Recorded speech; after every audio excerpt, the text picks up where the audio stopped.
നെല്ല് സംഭരണം വൈകുന്നതിൽ പ്രതിസന്ധിയിലായി ആലത്തൂർ മേഖലയിലെ നെൽകർഷകർ. കാലാവസ്ഥാ വ്യതിയാനം മൂലം കൊയ്തു സൂക്ഷിച്ച നെല്ല് നിറം മാറി തുടങ്ങിയതാണ് കർഷകരെ നിരാശരാക്കുന്നത്. രണ്ടാം വിളയാണ് ഇനിയുള്ള ഏക പ്രതീക്ഷ.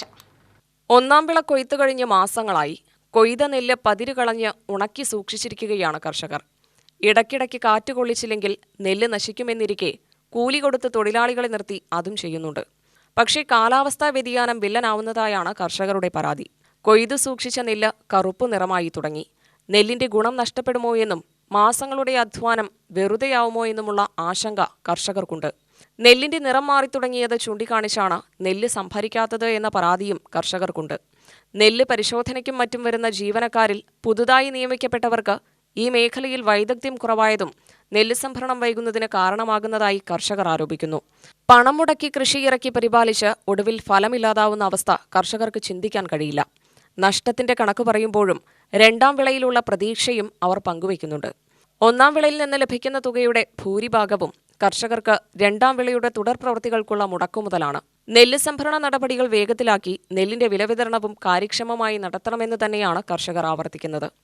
കൊയ്തെടുത്തപ്പോൾ അതിൻ്റേതായ നെല്ലിൻ്റെ നിറവ്യത്യാസവും മറ്റു കാരണം പറഞ്ഞുകൊണ്ട് സപ്ലൈകോ നെല്ല് സംഭരണത്തിൽ ഒരുപാട് അലംഭാവം കാണിക്കുന്നുണ്ട്. എന്ന് വെച്ചാൽ സപ്ലൈകോൻ്റെ കുഴപ്പമല്ല, മില്ലുകാരുടെ കുഴപ്പമല്ല, കർഷകരായ ആളുകൾ ഉൽപ്പാദിപ്പിച്ച നെല്ലിലുണ്ടായ മാറ്റമാണ്. പക്ഷേ കർഷകരെ സംബന്ധിച്ച് അത് എടുത്തുപോയില്ലെങ്കിൽ ആത്മഹത്യ ചെയ്യുക എന്നല്ലാതെ അതിനപ്പുറത്ത് വേറെ ഒരു കാര്യമില്ല. അപ്പോൾ അത് കൊണ്ടുപോകാൻ ആവശ്യമായ നടപടികൾ സ്വീകരിക്കണം. ചില മില്ലുകാർ കിഴിവെല്ലാം പറഞ്ഞുകൊണ്ട് കൊണ്ടുപോകാറുണ്ട്. അത് നല്ല മനസ്സുള്ള മില്ലുകാരാണ്. ചില മില്ലുകാർ ഇവിടുന്ന് ഒരു കാര്യം പറഞ്ഞ് കൊണ്ടുപോയി മില്ലിലെത്തിക്കഴിഞ്ഞാൽ വ്യത്യസ്തമായ തൂക്കക്കിഴിവ് ആവശ്യപ്പെടുന്ന ഒരു സ്ഥിതിയുണ്ട്. അതിൻ്റെ ഫലമായിട്ട് നാട്ടിലൊരു ചർച്ചയുണ്ട്. അപ്പോൾ അത് കാരണം റൈസ് മില്ലുകാരും മില്ലുകാരും അതുപോലെ തന്നെ ഇവിടുത്തെ കൃഷിക്കാരും പരസ്പരം ചർച്ച ചെയ്ത് ഞങ്ങളുടെ നെല്ല് എടുക്കാൻ എന്ത് വിട്ടുവീഴ്ചയ്ക്കും ഞങ്ങൾ തയ്യാറാണെന്ന് കർഷകർ പറയുന്നുണ്ട്. ചില മില്ലുകാർ അതിന് തയ്യാറാകാത്തതിൻ്റെ ഫലമായി നെല്ല് ഇപ്പോഴും ചില ഭാഗങ്ങളിൽ കെട്ടിക്കിടക്കുന്നൊരു സ്ഥിതിയുണ്ട്.